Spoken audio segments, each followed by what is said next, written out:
Which AFC North running back has a confounding situation facing him right now? How should you be handling Marquise Brown and DeAndre Hopkins in your football guys drafts? And what player is the guy you have to have in Chicago this year on your FFPC main event teams? Plus, Duke Viveros, a 14-time FFPC league champ and a $200,000 high-stakes fantasy football winner, joins us to talk about Drake London's debut, Pat Fryermuth's sophomore campaign, and much more. We've got a great show for you.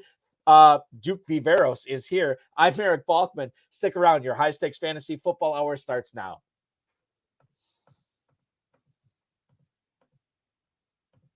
I've seen greater men than need a lesson. Broadcast live and heard around the world, you are now watching the most entertaining hour of radio on the planet. Welcome to the High Stakes Fantasy Football Hour presented by MyFFPC.com with your hosts Eric Balkman and Farrell Elliott. The High Stakes Fantasy Football Hour is your home for analysis from the best players in the world. And now, because no one else was available, here are Eric Balkman and Farrell Elliott. Solace in the scripture. Are we not all our father's sons? I became a man, nobody ever told me what a man was.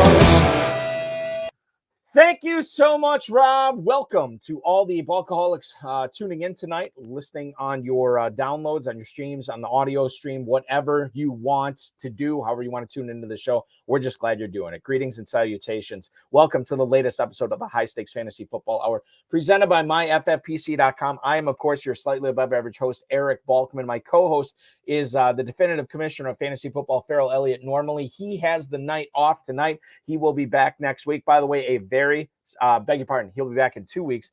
Very special week of shows we have coming up in 2 weeks. We'll get to that later on in the show. Coming up on tonight's show, we'll converse about why FFPC drafters may not be drafting A.J. Dillon early enough, what you should expect from Noah Fant in Seattle this year, and then Duke Viveros is going to join us to talk about the Washington running back to target, whether to pair up Leonard Fournette and Rachaad White if you're drafting in the Football Guys Players Championship, and much more.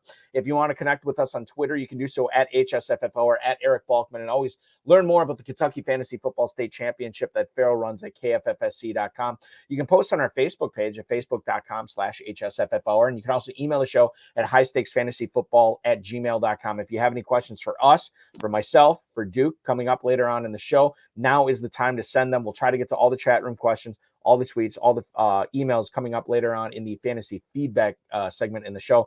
Thanks to our producer and my mutual friend Rob, and our audio engineer, and my best friend Bryce. A couple of housekeeping notes. It is a big day on Monday, not just because it is Independence Day, but because the FFPC main event slow drafts begin. Why is that special? Because for the first time ever in season-long fantasy football history, we are giving away $1 million to first place. Those drafts kick off via the slow method on Monday. Multiple Football Guys drafts are filling up every day. $350 can get you a chance at $500,000 in that. Of course, the 2022 FFPC Best Ball Tournament and the Superflex Best Ball Tournament going live. Those drafts are filling up every single day. $125 gets you a $200,000 chance at a grand prize there. And then, of course, a $35 entry fee gets you a chance at a $10K grand prize in the Superflex Best Ball Championship. We have plenty of Dynasty startup drafts popping off tomorrow and the rest of this week, really the rest of the summer. So if you're looking for a 365-day challenge, now is the time to sign up for those at myffpc.com. If you prefer the 12-team closed leagues, we have sit and goes, we have lives, we have slows, all available at myffpc.com in a bevy of formats. And of course, the Run to Daylight Championship, only 2 leagues left there. The Draft Masters filling up. I just signed up for a couple of Kentucky Fantasy Football State Championship Draft Masters this past week, and I'm in a couple of those right now. I encourage you to sign up for those at kffsc.com. Without further ado, ladies and gentlemen, let's bring in tonight's co-host. He's been playing high-stakes fantasy football for more than 2 decades. He's won more than $200,000 over the course of his career. He finished second in the NFFC Classic, 7th in the NFFC Primetime, along with a second overall finish in the FFWC Online Championship. Over the course of the last 2 years alone in the FFPC, he's banked 14 league titles, and he's here tonight to talk about his 2022 Football Guys Players Championship drafts and much more. You follow him on Twitter at Duke Viveros. Please welcome onto the show the incomparable Duke Viveros. Duke, happy early 4th of July to you, man. Thank you so much for joining the show tonight. Thank you, Balky. It's a pleasure to be on with you guys. I'm very excited to talk to you, but about fantasy football. First questions first. How did you do in the World Series of Poker out in Las Vegas this year? I was out there for a month. I was living in casinos like a hobo with a stick, moving around every 5 or 6 days. It truly was. And I was fortunate enough to win one tournament and make other 5 cashes. I did for the whole month there. It didn't cost me a penny because of the cashes that I got. And it was just an incredible experience.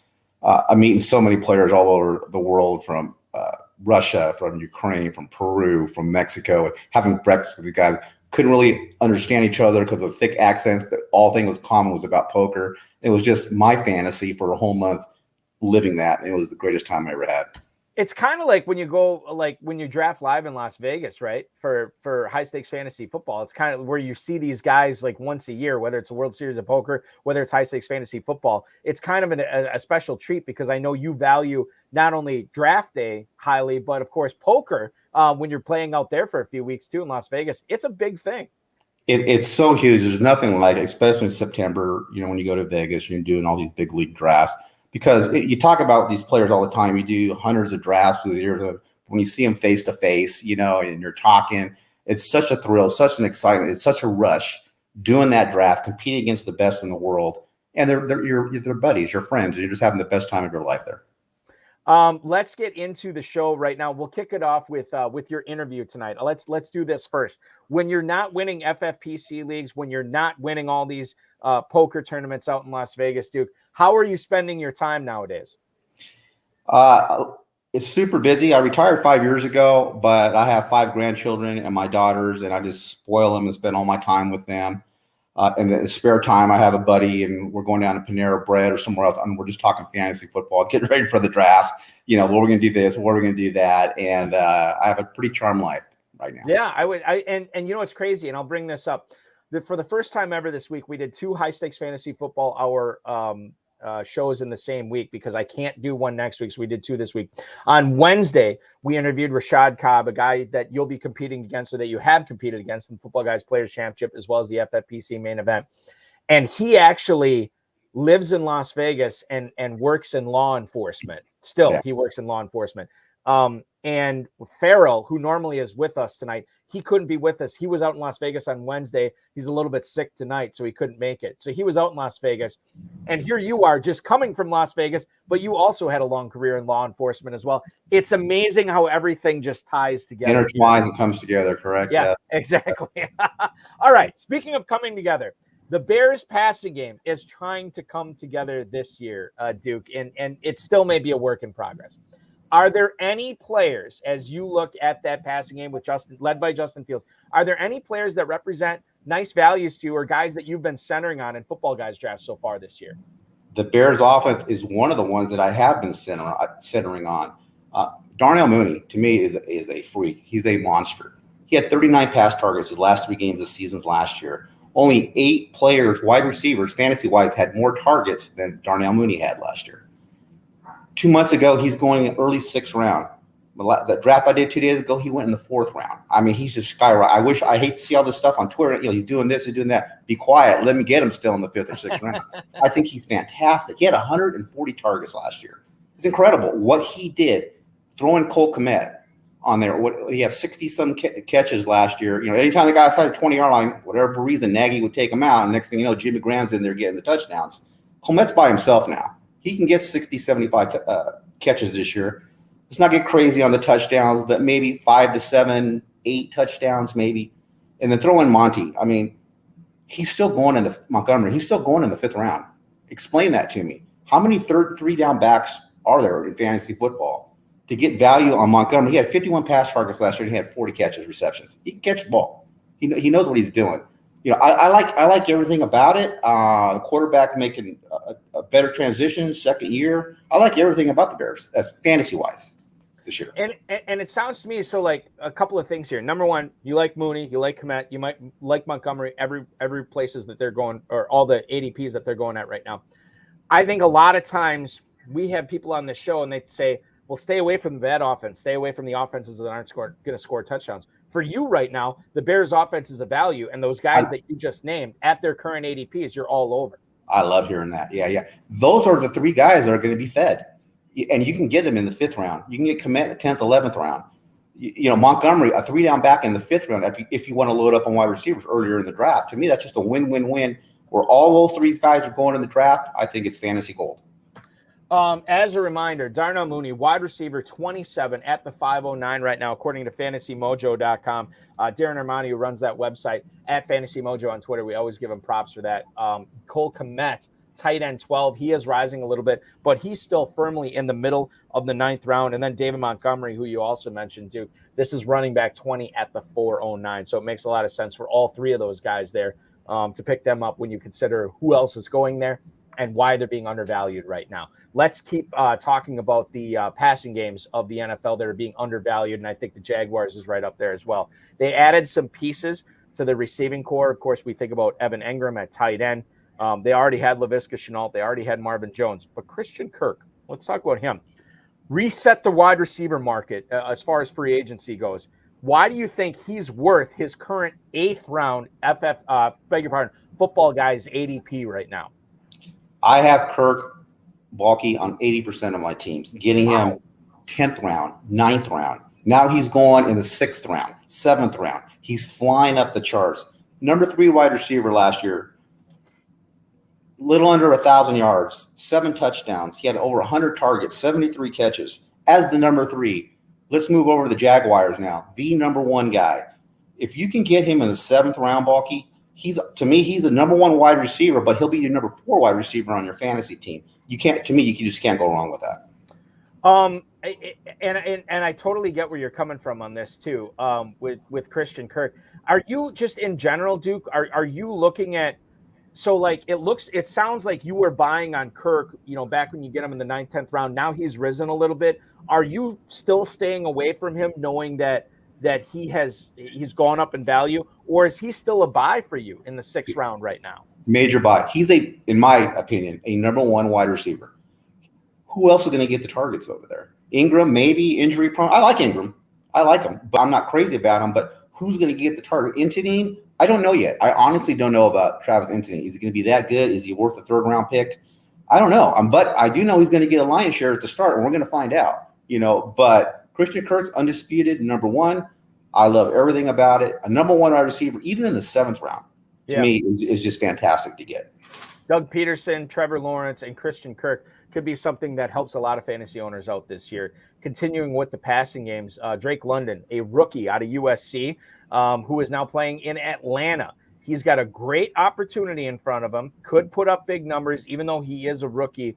Is he in for a big season in Atlanta, despite this being his first year in the NFL? And maybe you could say substandard quarterback play with Mariota there? Even substandard. I love everything about him. Actually, I'm kind of comparing him to his alumnus from USC last year, Amon-Ra St. Brown. London cannot land in a better spot in 32 team to where he's going to go. It's going to be him and Elijah Pitts on a horrible defensive team in Atlanta. I know Mariota's not all that, but it's all about targets and volume and throwing that you're an alpha dog coming out of college, in your height, strength, red zone target. Again, I think he's going to be great. Look what Amon-Ra St. Brown did last year with 3 different quarterbacks. It didn't matter. He still got his catches, and he didn't get started until the second half of the season. I like everything about this kid coming out of USC, going over Atlanta. I think he's going to do very, very well. I've seen him go in the 11th round, 10th round. Now he's moving up 9th round, sometimes middle 8th round. I like everything. It's all validated, in my opinion. I think he's that good.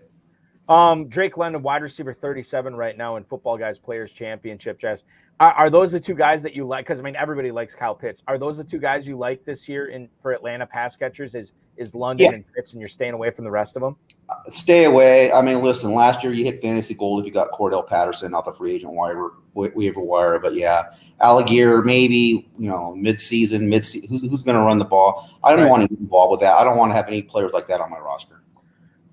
We talked a little bit about last week on this program, the retirement of Rob Gronkowski and how it leaves a hole in the passing game.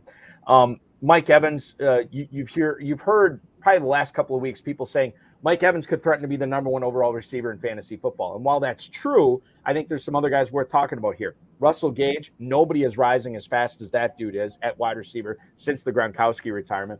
And then it comes down to at tight end for Tampa, you have Cade Otton, and then you have Cameron Brate. What kind of a season? I'll specifically ask you about Cameron Brate here. What kind of a season is Cameron Brate going to have in Tampa, assuming Gronk stays away for the full year?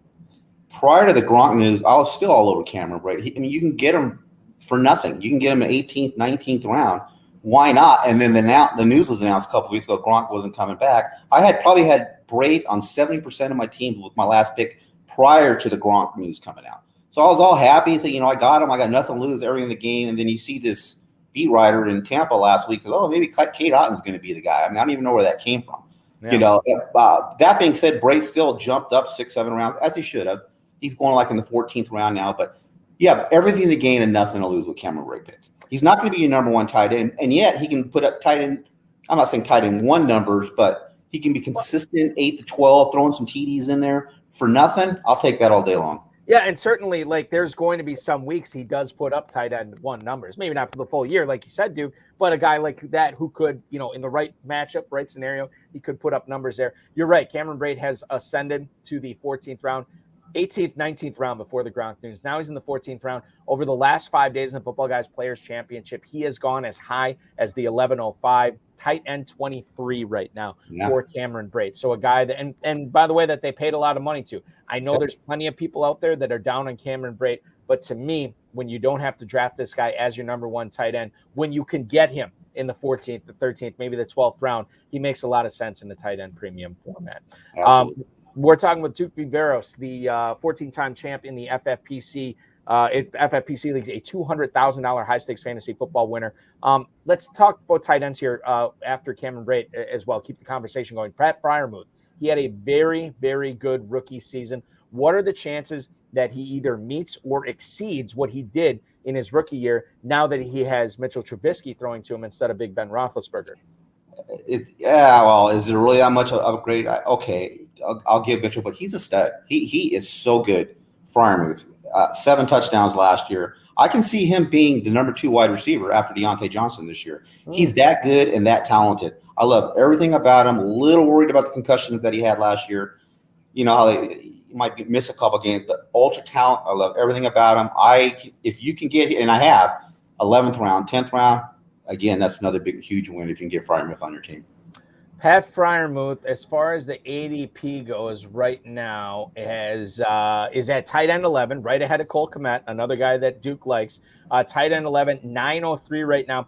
He's going right after Dawson Knox, and I think, if I could remember correctly, I think we might get into Dawson Knox a little bit later on in the program. But Pat Freiermuth, 903 at tight end 11 right now. Continuing the tight end conversation, a player that we probably should be talking more on this show, and we just have not over the last couple months.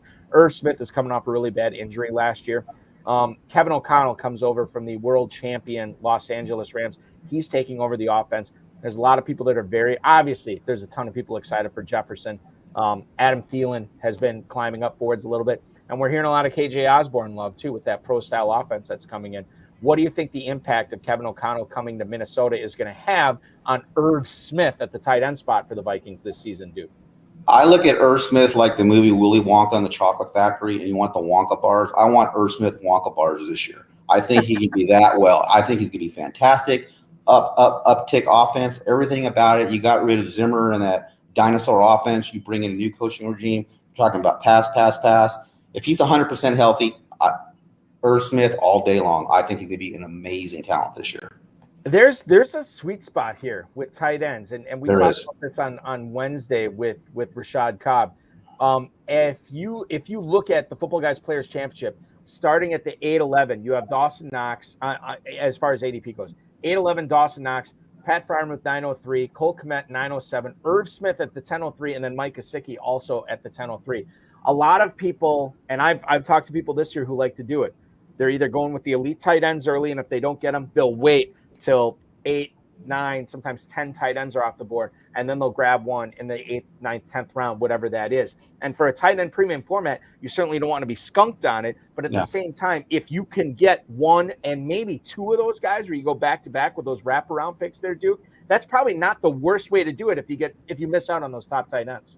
It's not. I mean, it's not. I mean, if you go Kelsey mid to late first round, and then players that you're talking about, throw them in there too. To me, that's a win-win. I mean, I really like that, depending on the wide receivers that you get along with the running backs. But yeah, I agree with you 100% regarding that. Shifting to running backs now, going a little bit of rapid fire here. Brian Robinson was drafted by the Washington Commanders in the 3rd round this year. Antonio Gibson, we've heard. My goodness, it seems like every week we're getting about Gibson getting his role scaled back this year. Maybe not being out there on goal line, maybe not being out there on 3rd down. So when you look at the Commanders running backs to target in your drafts, is J.D. McKissic actually the guy you want to go with, given his proficiency in catching the football? Yeah, I never drank the Kool-Aid on Gibson the last 2 years. I know there's just way too many players going mid-second round where he was going that I want nothing to do with him. And that's even in the 5th right now, Duke, you're still off. Even in the 5th round, I want nothing to do with it. They're going to cannibalize each other if this kid's any good. The guy is McKissic, 12th, 13th round. He can get you 10 fantasy points in one drive. I mean, I've always been a McKissic fan. I think he's fantastic. He has the injuries here and there. And again, you're getting him dirt cheap, and he puts up some point beautiful bye week filler when your studs are on a bye, and then you can even throw him in a flex spot when you need him, running into injuries or whatever it might be. I'm all over McKissic. I think he's very, very good. Another good point to bring up that Duke kind of touched on is Antonio Gibson never been the pinnacle of health. He's missed some serious time. So if you are off Antonio Gibson, even in the 5th round, then J.D. McKissic as running back 52, as the pass catcher in that offense going in the 13th round, that should be a guy that you're all over. Because as Duke said, flex him out on the times Antonio Gibson misses, and he's going to be probably a top 30 running back, and maybe even higher than that. Where you talk about, like you said, Duke, 10, 11 points on one drive because of how good he is catching the football. I think there's a lot to like there, and the fact that you can get him in the 13th round in Tyler Allgeier, Darrell Williams, Marlon Mack territory makes a lot of sense. It's a good way to spend a 13th round pick. We do want to get to a couple of emails for you here that came in this week, Duke. First one is Josh in Augusta, South Carolina. Hey, Duke, I'm betting on a Derrick Henry downfall this year. If he does get hurt, is the running back to own Hassan Haskins or Dontrell Hilliard? Thank you. That is Josh in Augusta, South Carolina. Thank you for listening and emailing in, Josh. We appreciate it. Hassan Haskins, the rookie out of Michigan. Dontrell Hilliard, a guy that was drafted, as the backup for Derrick Henry the last couple of years. Do you have an inkling? Do you have a feeling on either one of those guys if you're not believing in Derrick Henry this year, Duke? Well, if Henry goes down, Haskins is the mini version of Henry. He's a first, second down back. Hilliard's a 3rd down back. Hilliard had a couple fantasy games last year. It was very, very nice numbers that he had put up. I don't think nothing changes in the role of Hilliard. I still see him as a McKissic type role, as a 3rd down back. Haskins, the kid, he could do well, but fantasy wise, I don't know. I mean, is he going to catch the ball? Is he going to score touchdowns? I don't think it's going to hurt you that bad if you do draft him. He's going to the 14th, 15th round. And again, what's it going to hurt? I mean, your roster's pretty much set. Why not take some shots at that?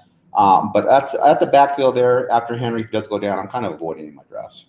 So even though Haskins sort of is like the baby Henry or the mini Henry, as it were, there's not a whole lot of value that you see, even if Henry were to go down. I just don't see it fantasy wise. Okay. NFL wise, yeah, that's a great wise, but fantasy wise, I mean, let's just say he's a starting running back. He gets 80, 90 yards. All right. So you got 89 fantasy points. Is that going to win you? I don't think so. It's a great NFL wise. And the kid did great. He did whatever he did, but fantasy wise, no. Even if Henry's completely out, I'm not going to say don't draft him, but his ceiling is not as high as other players that I could pick going in the 13th, 14th round that I think you mentioned Darrell Williams. If there's an injury, Darrell Williams can fit right like Kansas City role and can't in that offense over there. To me, that could be like fantasy gold. And pass catching has a lot to do with it. That's everything with the PPR. Yeah. Correct. Yes. Yeah. Yeah. And Haskins, we're not sure. Hilliard, we think he can do it. It's just a matter of, is he going to get the volume? With Haskins, probably not. So I'm Right. kind of with you on staying away from that. Another question here, email Ed in Atlanta. What's up, Duke? If I grab Leonard Fournette early, should I also get Rachaad White later?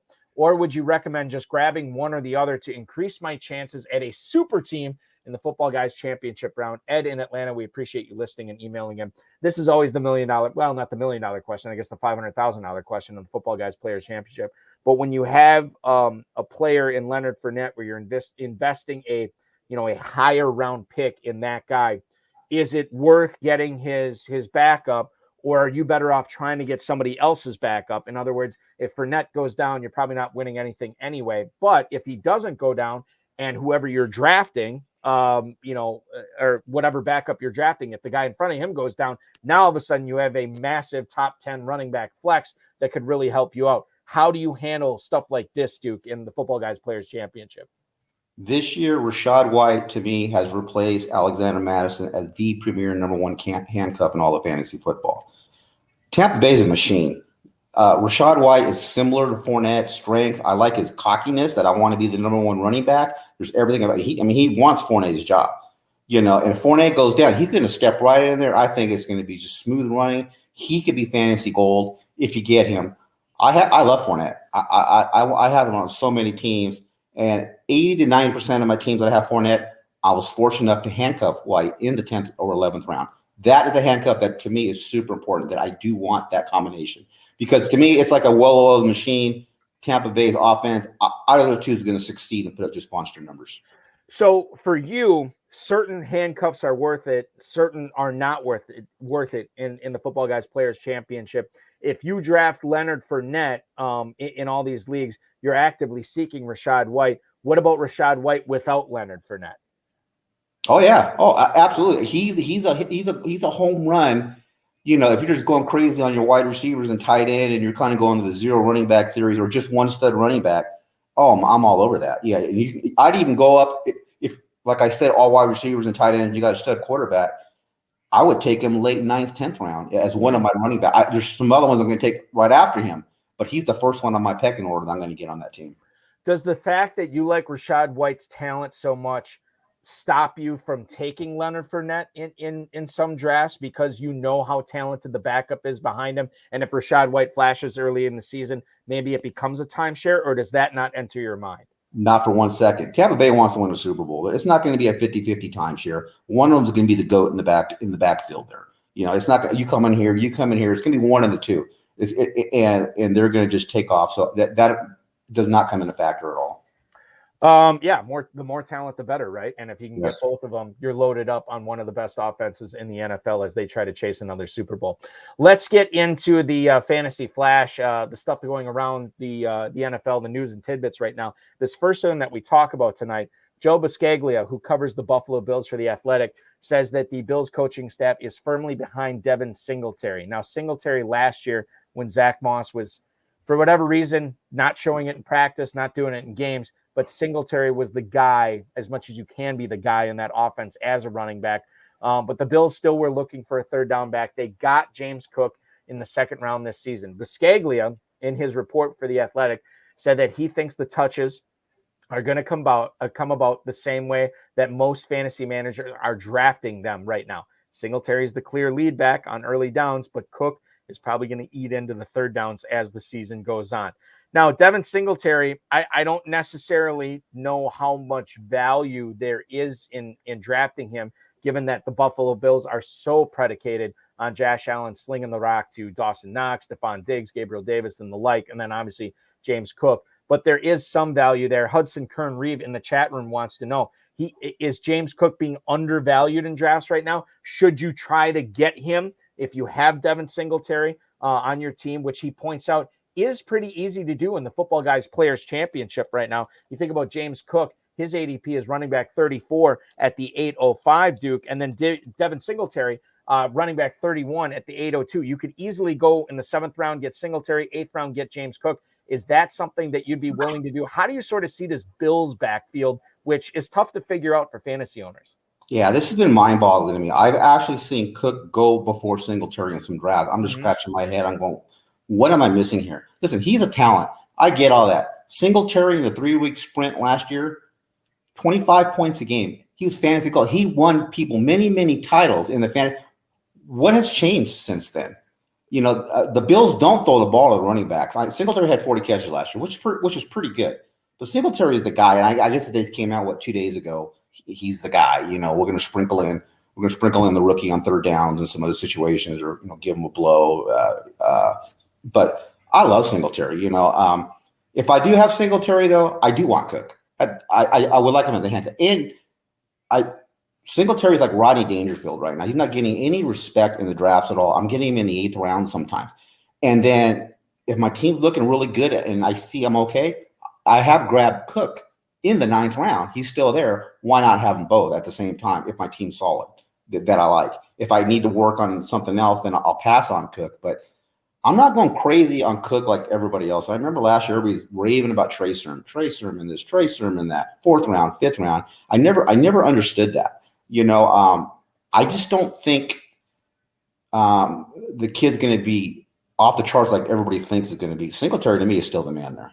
So to borrow Rodney Dangerfield's line, take Devin Singletary, take him, please. In football guys drafts. Yeah, makes a lot of sense in the 7th round.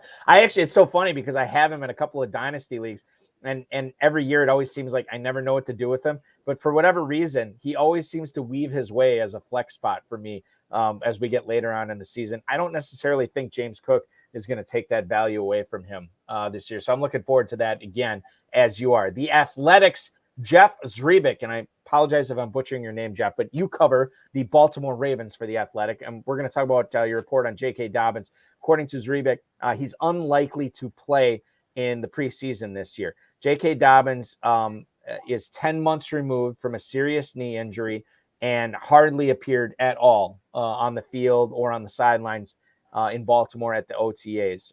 Basically was catching some passes from the jugs machine in practice. Zrebic says that Dobbins could have his early season workloads managed, but we don't necessarily have any hard evidence that that's going to be the case. What we do know is this: Gus Edwards is still there. They drafted Tyler Batty and they signed Mike Davis. Now, I know there's plenty of people out there, and we've talked about it on this show, that the signing of Mike Davis might be something that leads you to believe that either Dobbins is still not all the way back, Gus Edwards is not all the way back, or neither one of them is all the way back. How do you look at this Ravens backfield, Duke? Do you have full confidence in J.K. Dobbins right now, or do you think this is going to be more of a timeshare given how Baltimore has used their running backs in the past? I don't look at the Raven backfield. I see the Raven, I just turn the page right away. I want nothing. I want nothing to do with that backfield. I have no idea what's going to happen. This Batty kid, he could be the guy for all I know. The other 2 guys are still hurt. We have no idea. I don't want to waste the headache and the time taking 2 Tylenol at 9:59 a.m. in the morning who to put in my lineup if it's going to be a Raven running back. I just stay away. I want nothing to do with it. The running back on the team is their quarterback. He's the number 1 running back on that team. And he gets the goal line carry. He does this, he does that. But he's small. Look at the last year. Now he's been injured. He's getting hurt. I mean, I love him, but you can't take a beating like that. You're going to end up getting hurt. J.K. Dobbins is the highest drafted Ravens running back right now, kind of a little bit by himself in drafts at the 503 right now. He is about a half round behind David Montgomery, and quite frankly, he's about a half round ahead of Josh Jacobs. So he's basically the only guy going in that early 5th. But when you look at Dobbins, man, I mean, I know that people are talking up Zamir White in Las Vegas, but I think I might like Jacobs better there. Gibson is not a guy I'm crazy about. Elijah Mitchell's going right after that, with all the receivers that are going basically at the end of the 4th round up until there's a nice little run that goes up until the early 6th round. That might be a good spot to draft a receiver or TJ Hawkinson. The other running backs there, it's tough to get excited about, J.K. Dobbins included. John Clark has a podcast in Philadelphia called The Phillies Takeoff. Miles Sanders was a guest on it recently. And he was asking him about Clark was asking Sanders about his role this year and what he expects to do in 2022. And Miles Sanders said, quote, "I need more opportunities, being consistent, more consistent." Clark then asked Sanders if he wants to be used more. And Miles Sanders says, "I would love to." If you look back at last year, he was at the top of the league in yards per carry, 5.5 yards per rush, but he did not score a touchdown. He got 20 red zone carries, did not score. He got 10 carries inside the 10, did not score. He got 5 carries inside the 5, still did not score. Now, Jalen Hurts, obviously, we know how good he is rushing the ball. We know Jordan Howard took away a lot of those short yardage carries inside the goal line. In fact, Hurts and Howard combined to score 12 touchdowns via rushing the football inside 10 yards. The touchdowns are fluky, and we know that from year to year. But when you look at Miles Sanders this year, I don't know, Duke, if he's ever had an ADP this low at this point in the season. Running back 27 at that 6-7 turn. You go 0 RB. I'm totally on board with Miles Sanders. I'm betting on a bounce back this year. What about you? That's what catches my eye. He's going in the 7th round now. He's not going in the 2nd round. He's so talented. He really, really is good. I don't know what was going on. You're seeing, next thing you know, you're seeing Boston Scott in the game. You're seeing Gainwell in the game. You know, what happened? He was looking good. You know, I don't quite understand that. And now you're looking at a value of him. I kind of look at him like I kind of look at Clyde Edwards-Helaire now going in the 7th round. You know, McKinnon going back there, it hurts a little bit. But those are values now. Those are 2nd round guys last year. They're going in the 7th round. And they catch the ball. You know, and I like everything about it.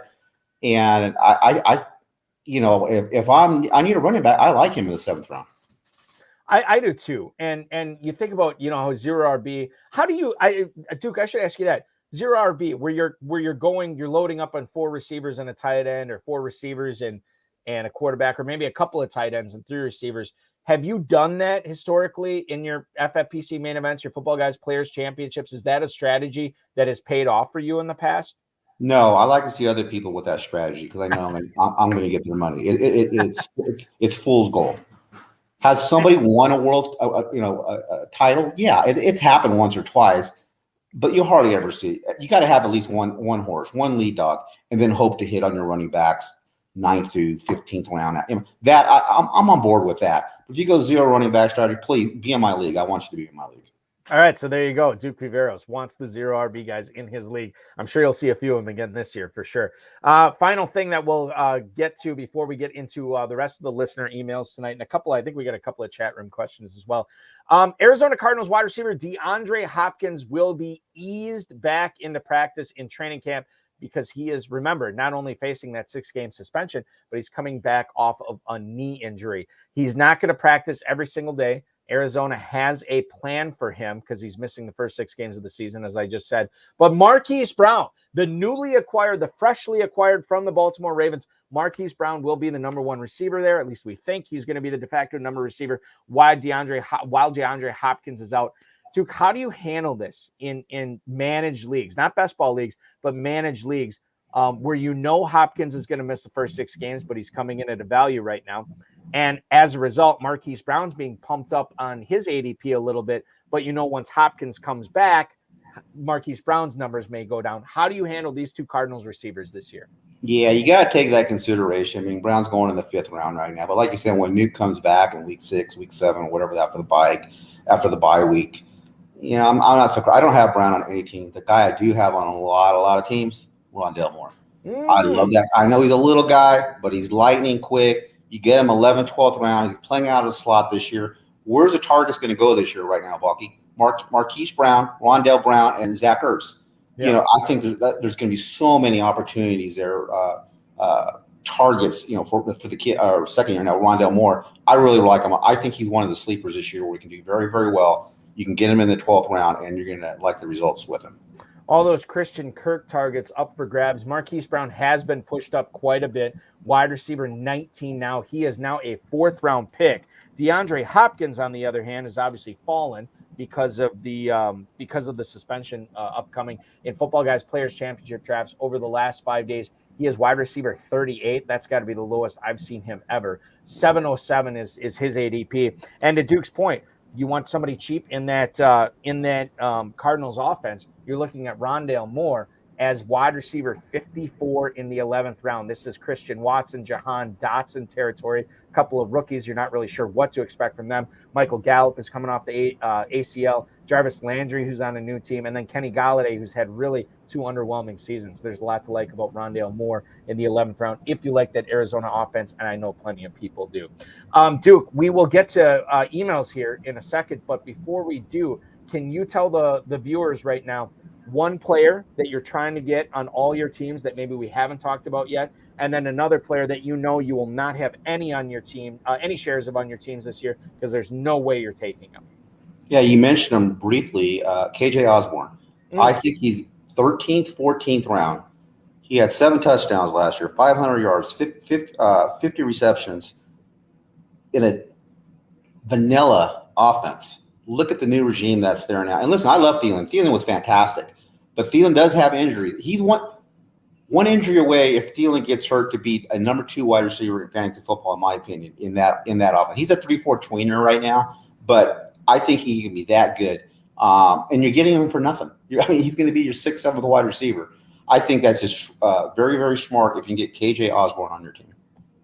Yeah, Osborne is a guy that remember, he was like last year was a big waiver wire darling. And I don't think it was just once. I think he had like two weeks last year. Yeah, 2 weeks in a row, yeah. Where he, like everybody was totally on him. Wide receiver 68, 14th round right now. It's Devontae Parker, DJ Chark, Alec Pierce territory. I think Osborne has not ascended enough, and I think I'm with you. I think he's going to turn dividends in the 14th round, and I think he continues climbing until we get to main event season. Duke, what about a guy that you don't want this year on any of your squads? You know, a lot of people are going to disagree with me and say this guy is an idiot. You don't know what he's talking about. But to me, this year is Tyreek Hill in the 2nd round. I just don't get it. He's going from Mahomes to, in my opinion, one of the worst quarterbacks in the NFL. He got paid. They backed the Brinks truck up for him. To me, he's not the alpha dog on the team. To me, it's Jalen Waddle with his 140 targets, 104 catches. Tua can throw a beautiful 6-yard slant, but it's nothing but lollipops after 20 yards going down the field. You know, it's no disrespect towards Tyreek Hill. He's a great talent, but to me, he could not have landed in a worse spot for fantasy-wise for football players. I don't dislike Tyreek Hill. I think he's an amazing talent, but he went to the wrong team. To me, it's all about Jalen Waddle over there now. Tua, to me, his over and under in the Vegas line would be 6 games before he's hurt. He's fragile, you know, and next thing you know, you're going to have Bridgewater under center there, you know, and I'm not on board with Tyreek Hill. And a lot of people can disagree. I mean, and you know what? I have no idea. I have no idea what I'm talking about. That's my feeling that I see coming up, you know, with Tyreek Hill. Tyreek Hill, 211 right now in drafts. Jalen Waddle at the 402. Do you like, even though you don't like Tunga Vailoa, are you still a fan of Jalen Waddle in the early 4th round? Yeah. Bridgewater can throw a 6-yard slant all day long. You know, I mean, yeah. I love Waddle. Yeah. I got no problem with that whatsoever. Okay. Waddle is a beast. I love everything about Waddle. Tyreek Hill going right ahead of T. Higgins, Keenan Allen, A.J. Brown, Michael Pittman. Those guys are all going behind him. And then you have Mike Williams followed by Jalen Waddle in draft. So, yeah, I don't think I've drafted Tyreek Hill in any leagues so far this year. I know I don't have him on any dynasty leagues, and I think I'm okay with that. So, kind of with you, like, I'm not sure if that's the right call, but it's a call I'm willing to live with. And if Tyreek Hill blows up and Tua Tagovailoa shows everybody that he's this amazing quarterback, and by the way, and I'll tell you this too, because I do like Hill as a talent, and I do like Jalen Waddle. I have no problem taking Tagovailoa super late as a backup quarterback, or if I'm in like a best ball league, taking him as my second quarterback.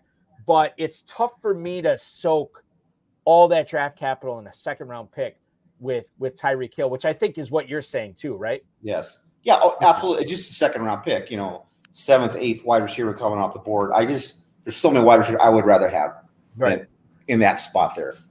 You and me both. Let's get to a couple of emails here as we are coming up on the home stretch of the show. John in Miami, speaking to Tyreek Hill and Tua Tagovailoa and Jalen Waddle. He wants to know if Jacoby Brissett forces the Browns to go with a ground-heavy attack, would Kareem Hunt make for a nice sleeper, even if Nick Chubb stays healthy? Thanks, boys. That is John in Miami, and I'm just looking at Kareem Hunt's ADP right now, according to Fantasy Mojo. Running back 30 at the 712. So if you draft Kareem Hunt there, you're probably not counting on him as a starter. However, if you are looking at acquiring running backs, let's say you go with Hero RB, like Duke was talking about before, a strategy I like, where you get that big stud running back in round 1 or 2 and then kind of build around him and get your other running backs later. Kareem Hunt would make a lot of sense at the end of the 7th round. We just heard the report this week that he is finally healthy. He had that nagging calf injury, some other stuff last season going on. But Kareem Hunt, his value is low, Duke, 7-8 turn. I'm on board with that. Yeah, I am too. Zero running back theory. You get Kareem Hunt. That's a good get. Kareem Hunt for bye weeks when your top running backs are on a bye. I like that. An injury to Chubb. Well, look what happened when Chubb went down. Kareem Hunt was a big dud last year as a starter. He didn't do anything, which is disappointing. But we know Kareem Hunt is a 3-down back. He can catch the ball. He can run the ball. He's a powerful runner. He's got a guy, unfortunately, named Chubb in front of him there, or he would be arguably going in the second round on any other teams around here if he was a starting running back on another team. And Broward Bravado pointing out in the YouTube chat right now, he's like, well, Kareem Hunt could be traded, which is a valid point, and I thank him for bringing that up. I just think that if he is traded, because I know that Dearness Johnson is much more affordable for Cleveland right now, and when you're giving all that money, all that guaranteed money to Deshaun Watson, who might not play it all this season, you're looking to cut corners when you can. So maybe Hunt is traded, and I know he's looking for a contract, but for me, anytime this happens, I always think like, well, yeah, he could be moved to a different team, but that team is probably going to want to use him. They're probably going to utilize him as much as they can since they're the ones acquiring that asset. So for me, the trade is a viable thing, but at the same time, I don't think it's going to necessarily hurt his fantasy value that much. Speaking of other running backs here, let's get to my neck of the woods here in Northeast Wisconsin. Warren in Huntington, New York. Since the Packers have such an inexperienced group of receivers, wouldn't you think that A.J. Dillon should be selected closer to Aaron Jones than he is right now? Thank you so much for the email, Warren in Huntington, New York. Aaron Jones, who I absolutely love this year. I've been talking him up for several months now. He's up to running back 10 at the 207. A.J. Dillon, who actually just got hitched last weekend up here in Door County, Wisconsin. Saw the Instagram from that. Looked like a lovely ceremony. A.J. Dillon, running back 26 at the 607. Duke, should he be going closer to where Aaron Jones is going? Do you think that this is going to be more of a backfield split this year between those two? I see 60-40. A split back there. I like you. I love Aaron Jones. I think he's fantastic. I think he's getting even more catches now with Devontae gone. That being said, Dillon's a monster. He's a beast, and I believe he caught 34 catches or passes. Yep. He can catch the ball. He doesn't just at the goal line. I do like him. It's just for me. Am I going to take him in the 6th round? To me, that's a high pick. There's so many other good players available there, depending on the buildup of your roster. I don't dislike Dillon. I do have him on a few teams where I got him at that mid to late 6th round. But I'm more Aaron Jones than I am Dillon. Let's go rapid fire on this real quick. For players, running backs that are going right after A.J. Dillon in drafts, would you rather draft A.J. Dillon, Duke, or a guy we talked about earlier in the show, A.J. Dillon or Miles Sanders? Dillon. A.J. Dillon. Go ahead. No. I'm just saying. And then Aaron Jones does get injuries with his knee. Right. Dillon's going to be he'll be a monster. Okay, so speaking of injuries, A.J. Dillon or a guy who's going just a couple of picks behind him, Tony Pollard in Dallas. Love Pollard. They're already even talking about lining up in the slot. I love it. If you can get Pollard in the 9th round, grab him. Last one, and we'll bring this up we're going to bring this guy back up in a couple of emails from now. But would you rather have A.J. Dillon or the rookie out of Michigan State, now in Seattle, Ken Walker? Dillon, okay.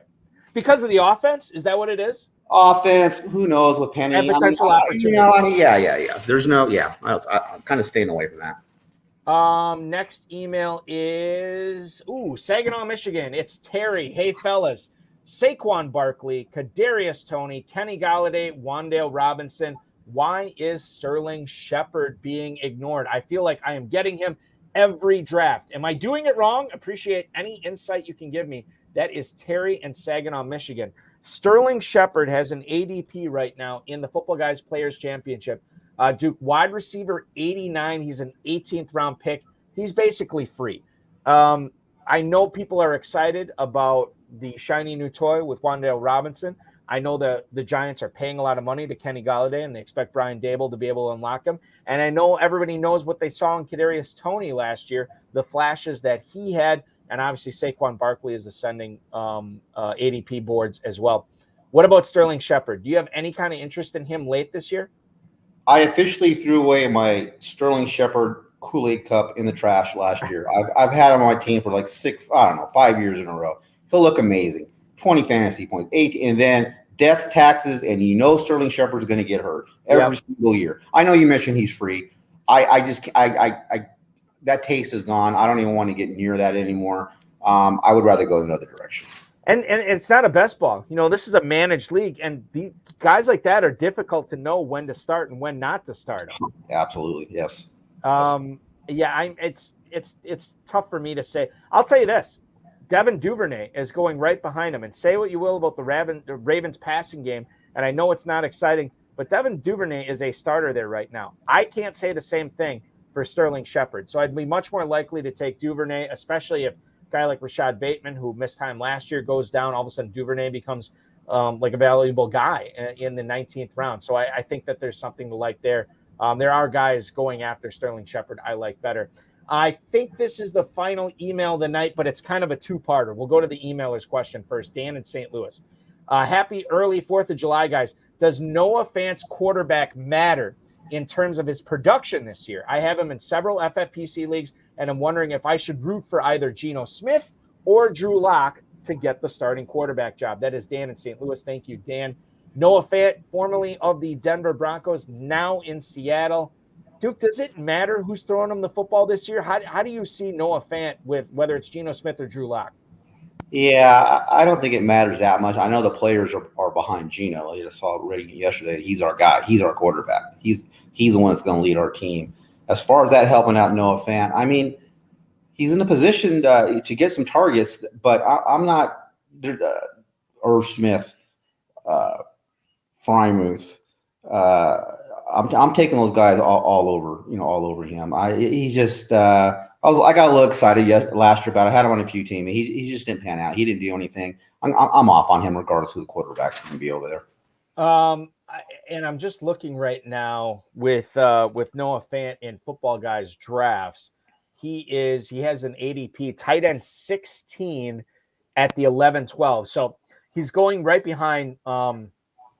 I take that back. He's going about a round behind Albert Okwuegbunam, and then he's going about a half round ahead of Hunter Henry, Gerald Everett. You know, and I would never advocate this. I don't want you waiting around to draft your first tight end at tight end 16.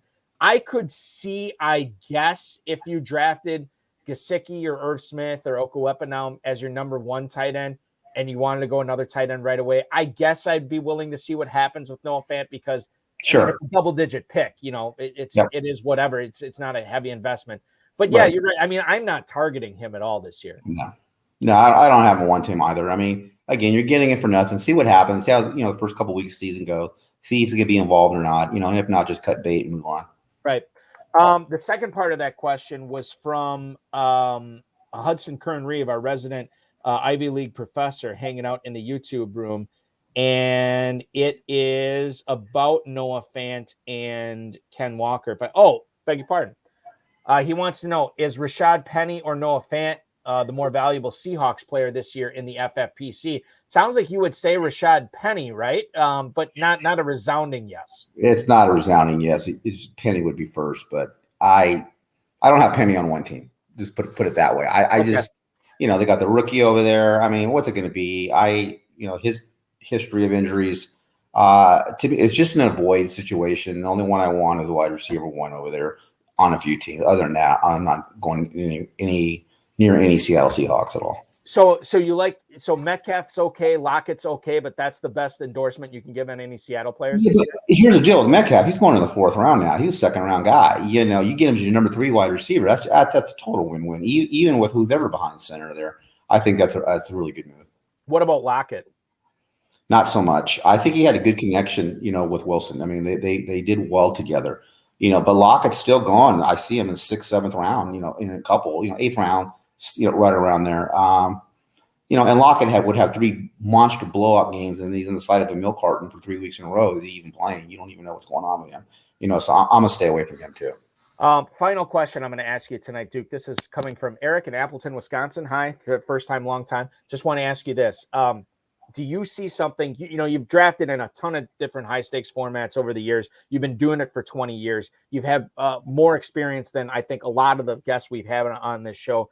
Is there something when you're drafting, whether it's live out in Las Vegas, online, from the comfort of your own home, is there something you still see high stakes drafters, high stakes noobs getting it wrong? Is there something that you still see a mistake being made over and over again in these drafts that's really hamstringing new players from having success that you're able to take advantage of in draft rooms? I do. I mean, I see sometimes. I mean, they're very good players, but then they're home like a Packer fan, and they'll take Packer guys like around earlier, just to get on their team, and they're very good players. And then I kind of scratch my head, why would you do that? And they make those mistakes, which opens up doors and opportunities for me in that draft to get other players that I didn't think I would get at those particular rounds on my team. I love that. I love it when it happens to me too. I would classify myself as a Packers fan, and I'm always excited. Here's the thing. I never target Packers. Maybe Aaron Jones this year. I never target Packers. I'm always excited when I get one on my team, but I've never gone out and tried to reach for one just so I can root for my teams. So I feel like that's a feather in my cap, because the more you can put your, or even, and I'll say this too. This is another one. Oh, that guy burned me last year, the last couple of years. I'll never draft him again. I take advantage of that too, because every year is a new year, and 100%. every player has his price. That's right. We talk about players that, and I asked you earlier, well, who's a player you won't have? And I guarantee you this. Well, I shouldn't guarantee this, because I should ask you this. There's players that I say I'll never draft, but at the right price, at the right spot in my draft, I will take them eventually, dude. Sure. I hear you. No, I know. I don't want Michael Thomas. There he is in the 10th round. Michael Thomas. Yeah. I totally agree with you. Listen, this was a pleasure. I'm so excited that I got to talk shop with you tonight. Such a skilled player, a guy that's been very accomplished like yourself. I'm glad you had a great time in Las Vegas. I wish you nothing but the best in all your fantasy football leagues this year, wherever they may be. And hopefully you can pull in a big major title this year, because you've been very, very close already. Maybe 2022 is your year, Duke. I hope so. And thank you so much for having me on the show. I totally appreciate it. Absolutely. Duke Viveros, ladies and gentlemen. You follow him on Twitter at Duke Viveros, a guy who has won $200,000 plus in high stakes fantasy football, had many top 10 finishes, top 2 finish, and a couple of national contests. Pleasure to have him aboard tonight. That will wrap up our show. I want to thank Duke Viveros. I want to thank the FFPC. I want to thank Rob Bryce, and of course, each and every one of you for viewing, downloading, streaming, whatever. Now, here's the big housekeeping notes. We are off all next week. No show next week. I'm roped into a vacation with my family that my wife plans every year. My internet is not going to be good, as I will be going to the Northwoods of northern Wisconsin. It's just not going to work out to do a show. But I'm not going to let you guys down. For the first time ever, we will have 3 live video casts the week after. Live FFPC Best Ball tournament coverage with Dave Terpoli and me on Monday, July 11th. That's first. Then on Wednesday, July 13th, the RotoViz High Stakes Lowdown. Brand new episode with the 2020 Kentucky Fantasy Football State Championship champions, Brad Petri and Darren Larson. I'm going to talk to them on Wednesday night. And then, of course, this show resumes the following Friday, not this next Friday, but the following Friday on July 15th, FFPC main event and Football Guys Players Championship League Champ and 2022 FFPC Pros versus Joe. William Van Ormer will join myself and Farrell Elliott. That is 2 weeks from this Friday. The main event slow drafts in the FFPC will indeed begin on Monday. So make sure that you are getting yourself set for those, as the quest for the $1 million begins in just a few hours. Multiple Football Guys drafts filling each and every day. MyFFPC.com. Don't forget about the Best Ball Tournament. Grand prize and prize pool doubled. The Superflex Best Ball Tournament, $35, could make you $10,000 in that. So MyFFPC.com is your home for best ball tournaments, dynasty startups available, plenty of slow, live, sit-and-go best ball options, all at MyFFPC.com. And, of course, check out the Run to Daylight and the KFFSC Draft Masters at KFFSC.com. A happy early 4th of July to each and every one of you. Thank you so much for hanging out with us and talking fantasy football, especially all you guys chiming in the chat room. Remember to like, subscribe, hit the notification bell, comment on the video. That always helps us here at the FFPC on our YouTube channel. Thank you so much. Your holiday weekend officially starts now.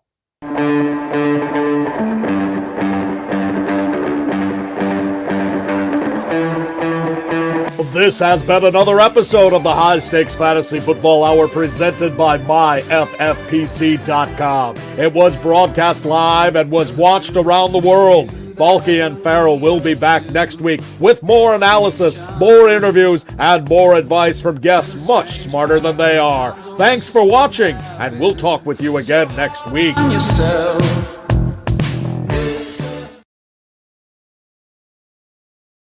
Shameless plug, ladies and gentlemen. Tonight, I just want to make you aware I am commissioning the Football Guys Players Championship draft that starts in just under an hour. If you're watching this live, we have the league half full.